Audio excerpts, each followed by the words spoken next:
Past perfect tense. Past perfect tense. We use past perfect tense with past actions or events that happened before other past actions or events. What does that mean? Let's look at an example. The baby had died before the police arrived. Both the events, the baby died, and the events, police arrived, happened in the past. Okay, and that it is now and it is future. Okay, both events happened in the past, but the events, the baby had died, happened earlier. Example, like happened at 11 a.m. While the event, police arrived, happened at 12 p.m., which is later. Therefore, in this case, the baby had died, the verb is in past perfect tense. And then the verb in for the events, the police arrived, is in past tense.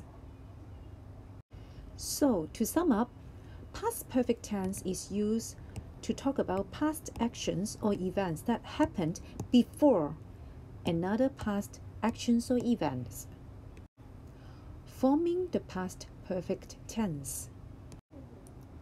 We form past perfect tense with had plus past participle. What is past participle? You have to refer to the tense table. Infinitive, past simple, past participle. For example, see, saw, sin. Sin is the past participle. Be was verb been. Been is the past participle. Swim, swam, swum. Swum is the past participle. Fly, flew, flown. Flown is the past participle. Example, had seen, had visited. In positive statements, we use had plus past participle. Example, had watched, had been, had visited. For negative statements, we use had not or hadn't plus past participle.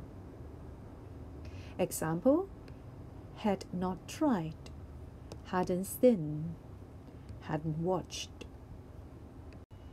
Positive and negative statements. We have the subject and then the verb in past perfect tense. That is, had or had not plus past participle. Example, I had tried this before. I had not or hadn't tried this before. One more example. Sally had not dyed her hair before. Revision or classwork. Let's do Grammar Book 3, page 98. Practice 1. Bye-bye.